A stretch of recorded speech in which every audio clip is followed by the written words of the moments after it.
তার জন্য দেখেন ওর তো আর হয়েছে না, ও পুকুরে ডিরেক্ট পুকুরে এসে পানি খাচ্ছে, একদম পুকুরে নেমে পানি খাচ্ছে।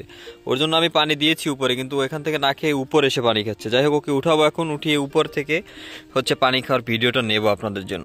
এভরিওয়ান, শীতের সকালের কুয়াশাচ্ছন্ন শুভেচ্ছা সবাইকে।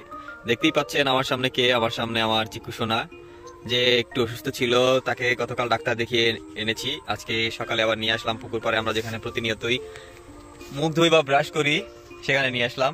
দেখতে পাচ্ছেন দৌড় দিয়ে একটু রোদের দিকে গেল রোদ পোহানোর জন্য। আপনাদের আজকে যে জিনিসটা দেখাবো সেটা হলো সে প্রতিদিন পুকুর পাড়ে এসে কিভাবে পানি খায়। আপনারা কি কখনো দেখেছেন একটা বিড়াল পুকুর পাড়ে আসলো, তাকে আপনি একটা পাত্রে পানি দিলেন এবং সেই পানিগুলো সে একদম চেটেপুটে শেষ পর্যন্ত খেলো? আমাদের এই বিড়ালটা আলহামদুলিল্লাহ প্রতিদিন অনেকবার পানি খায় এবং সেই দৃশ্যটাই আজকে আপনাদের সাথে শেয়ার করার জন্য এই ভিডিওটা তৈরি করছি। তবে চলুন আমরা চিকুকে পানি দেই এবং দেখি সে আসলেই পানি পুকুর পাড়ে বসে পাত্রে করে পানি খায় কিনা। এইটা হলো পুকুর এবং আমি আমার সামনে দেখতে পাচ্ছেন একটা ভাঙা হাড়ির পাত্র নিয়েছি। এই পাত্রে আসলে চিকুর জন্য পানি নেবো আমি এই পুকুর থেকে। আপনারা আরেকটা মজার বিষয় দেখাই যে ওকে পানি যে আমি খাওয়াবো, ও কতটা অস্থির পানি খাওয়ার জন্য। দেখেন আমার পাশে এসে অলরেডি বসে পড়েছে, এই দেখেন, এই আমার পাশে এসে বসে পড়েছে। আমি কিন্তু উপর থেকে ওকে আনিনি, ও আমার পাশে এসে বসেছে। এবং যাই হোক, আমি এখন এই পাত্রটাতে ওর জন্য পানি নিচ্ছি। এই যে দেখেন, এই ওর জন্য অনেকখানি আমি পানি নিলাম এটার মধ্যে। এখন এটা আমি হচ্ছে পুকুরের তটে উঠে তারপরে দেবো, মানে পাড়ে উঠে।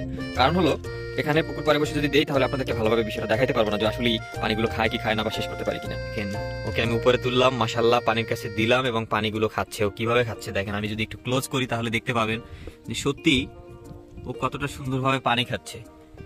মূলত যেসব মানুষের বাচ্চা কাচ্চা পছন্দ এবং ছোট মানুষজনকে পছন্দ, তাদের বিড়াল পছন্দ না হওয়ার কোনো কারণ নেই। একটা সময় আমি বিড়াল পছন্দ করতাম না অত বেশি, বা নিজে থেকে এরকম ভাবে পালতাম না, কিন্তু চিকুকে নেওয়ার পর থেকে আসলে আমার সিনারি চেঞ্জ হয়ে গেছে। খাওয়ার সময়, ঘুমের সময়, সব সময় বলতে গেলে একসাথেই থাকে, একসাথেই রাখি। ওর যদি কোনো সমস্যা হয় আমারই বেশি খারাপ লাগে, ও যদি অসুস্থ থাকে বা অন্য কোনো প্রবলেম হয়। দেখেন বন্ধুরা, এখনো পানিগুলো খাচ্ছে কিন্তু চিকু পানিগুলো কতটা পানিও খেয়ে ফেলেছে। আমি এই পাত্রে অনেকখানি পানি দিয়েছিলাম, অলরেডি অনেকখানি পানি খেয়েছে। এখনো বাকি যে পানিটুকু আছে সেগুলো কিন্তু এখনো খাচ্ছে।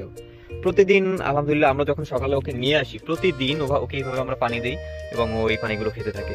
আমি যদি একটু দেখাই আপনাদের সুবিধার্থে, যে আমাদের সামনে কিন্তু এই যে দেখেন একটা বড় পুকুর। এই পুকুরটা আমি আগেও দেখিয়েছি আপনাদেরকে। এই পুকুরটাতে মূলত আমরা হচ্ছে গোসলের জন্য কিংবা মুখ ধোয়ার জন্য সকালবেলা আসি যখন, তখন হচ্ছে এই ওকে এইভাবে পানি খাওয়ানো হয় প্রতিদিন। তাছাড়াও বাসায় তো প্রতিদিন পানি খাই, কারণ পাত্রে পানি দেওয়া থাকে, ওর যখন ইচ্ছা তখনই খায়। কি বাবা, পানি খাওয়া শেষ? পানি খাওয়া শেষ বাবা?